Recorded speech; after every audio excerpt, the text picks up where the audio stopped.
Apakah setiap perbuatan pidana layak dihukum, meski hati pelakunya tak berniat jahat? Atau justru hukum menjadi iblis saat ia menolak membaca niat manusia? Di Roma kuno, banyak orang dijatuhi hukuman hanya karena akibat, bukan maksud. Seorang ayah kehilangan anaknya karena tuduhan pembunuhan akibat kecelakaan. Pedang hukum turun tanpa bertanya.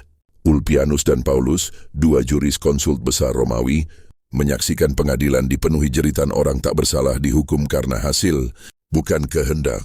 Mereka menantang kekejaman itu dengan satu prinsip yang mengguncang zaman. Actus non facit remisi mens rea, yaitu perbuatan tidak menjadikan seseorang bersalah tanpa niat jahat.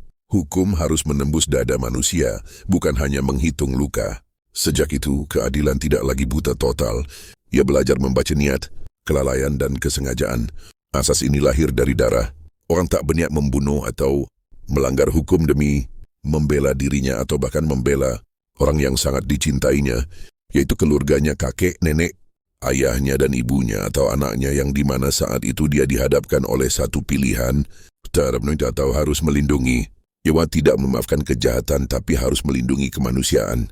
Dan hingga hari ini, setiap dakwaan berhadapan dengan pertanyaan paling menakutkan bagi kekuasaan adalah apa yang sebenarnya ada di dalam hatinya.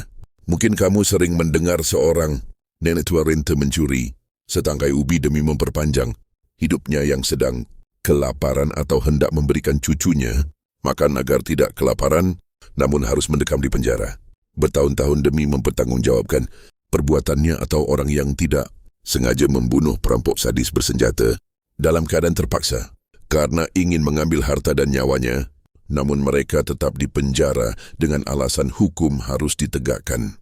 Apakah seorang hakim yang memutuskan putusan sebelum memukulkan palu dalam menentukan nasib?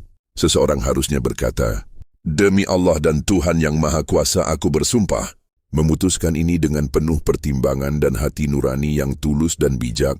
Jika ada kekeliruan dan tidak bijak atau niat jahat di dalam hatiku dalam memberikan putusan ini, biarlah aku dilaknat di dalam api neraka kelak untuk mempertanggungjawabkan perbuatanku. Pada hari ini berani